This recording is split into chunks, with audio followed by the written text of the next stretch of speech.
Hey, everybody, and welcome back to another episode of the Spinal Corner, in which we are working to help our patients become empowered in making their health related decisions and by navigating really a better understanding of what health constitutes and how we achieve that.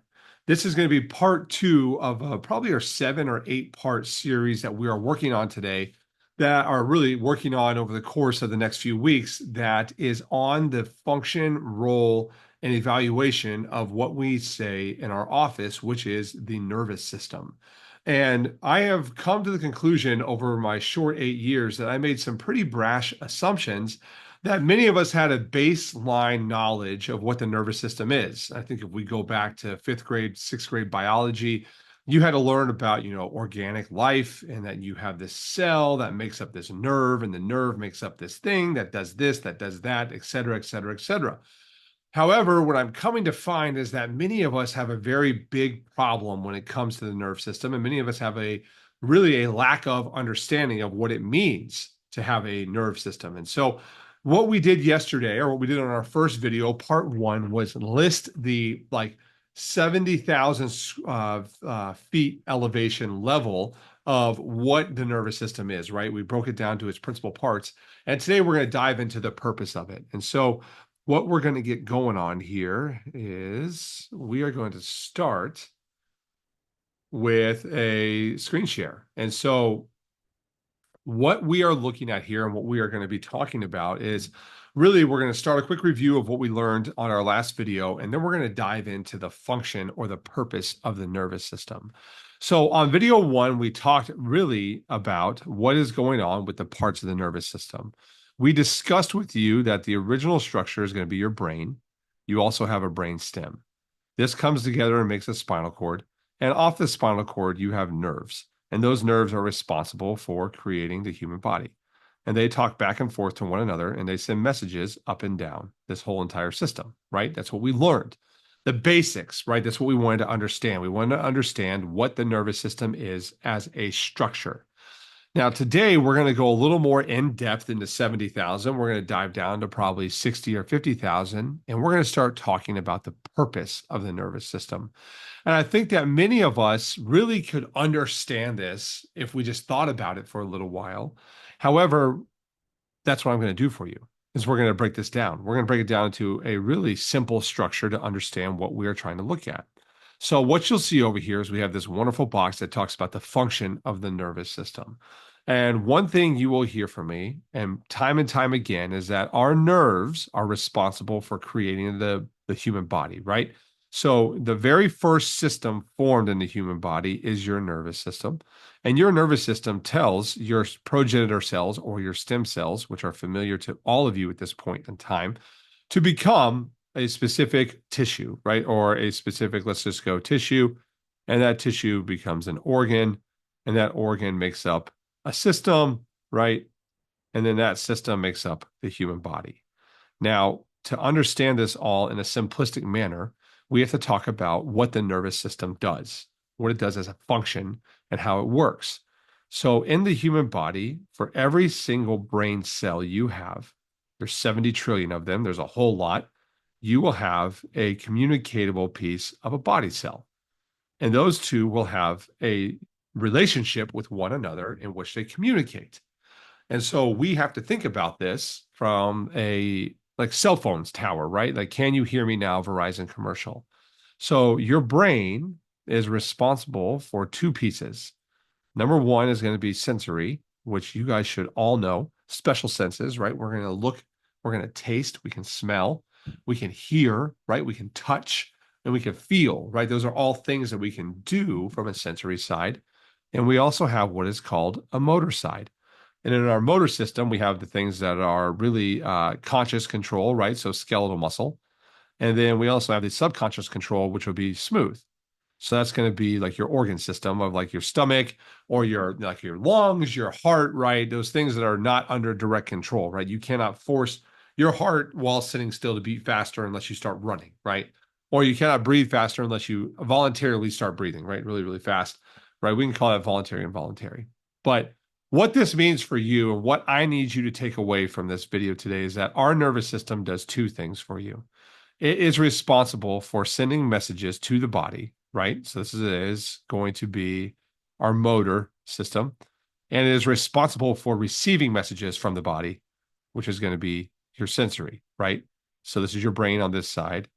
This is your body on this side.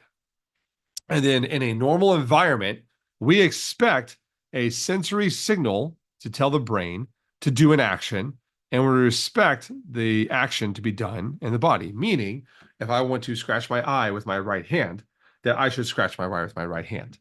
Now, if I want to scratch my eye with my right hand and I scratch it with my left hand, that's the wrong signal, right? Like that's the mix match there.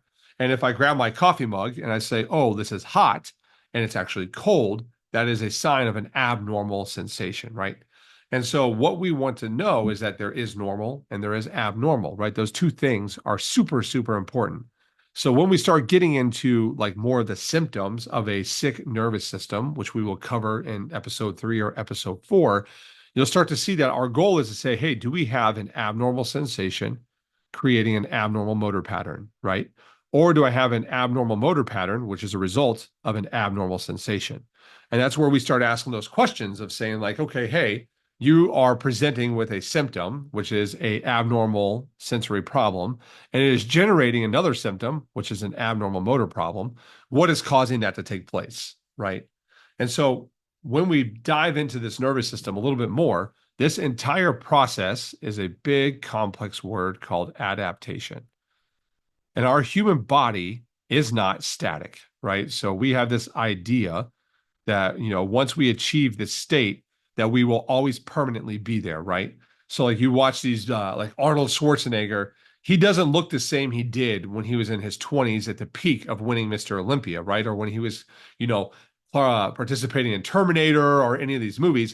And you look at him now, yeah, he still has some remnant of the muscle structure that he had.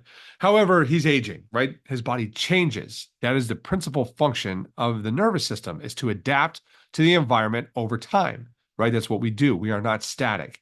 So there's this faulty idea of this wonderful process that we have, and it's called homeostasis. And many of you are understanding this, right? This is a normal measurement that we actually encounter. 120/80 for blood pressure, 60 beats a minute for your heart, right? 97.3 for body temperature, right? Et cetera, et cetera, et cetera. We have these static numbers. I would actually propose to you that a better word for this is going to be called homeodynamic, meaning that your human body needs to be capable of adaptation, which was our first word up here. Meaning that if you run up a flight of stairs, your heart rate better accelerate because you need to compensate with more blood pumping. If you walk outside and it's 105 degrees, you better start sweating, right, to cool your body off. If you walk outside and it's -0, right, or -10, you better start, shivering to keep your body warm. These are all signs of a dynamic environment, of a normal change inside the body, of a principle that is called adaptation. And all adaptation means is a normal stimulus, sensory, with a normal motor response that we consider to be normal, right? When that all falls apart is when we start getting into disease and we start getting into problems that over time will create the symptomatic presentation that you show up with in any one of your doctor's offices.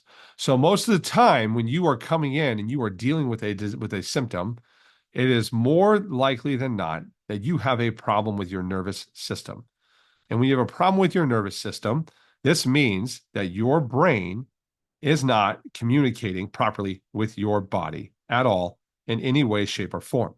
And then that means that we have to figure out, why is this not happening properly and how do we fix it, right? That is our big thing that we have to look at.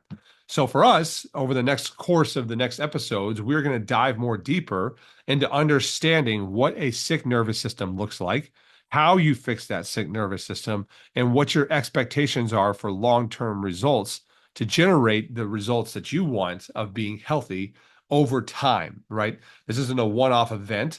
This is more likely than not a true evaluation of how you are adapting to your environment so that your brain over here and your body over here can have normal sensory and normal motor to perform the normal task of the entire organ system, which is maintaining health over time, right? That is what the nervous system does. It is responsible for ensuring that long-term health is equal to an adaptive state. And as long as you can maintain adaptation, you will be able to sustain health. So I hope you learned something today on our quick review of what the nervous system is and actually gain some idea of understanding what the function of the nervous system is. A quick recap is that the function is to receive messages from the body and send messages back to the body in the form of voluntary and involuntary muscle movement. Those movements are going to be limited to the smooth muscle, which is going to be your organ systems that you don't control directly, be like your large intestine, your small intestine, it's going to be your stomach, could be your heart, could be your lungs, could be looking at your sweat glands, could be looking at your blood vessels, etc. And your skeletal muscle, which we talked about, like moving your arms, right? That's like lifting weights, etc. So getting into the nitty gritty of what we're going to look at in the future is when these things fall apart and this whole system right here breaks down, how do we, as an upper cervical doctor, restore that normalcy so that you can have the quality of life that you desire? Thanks for tuning in. We'll see you all next time. Goodbye.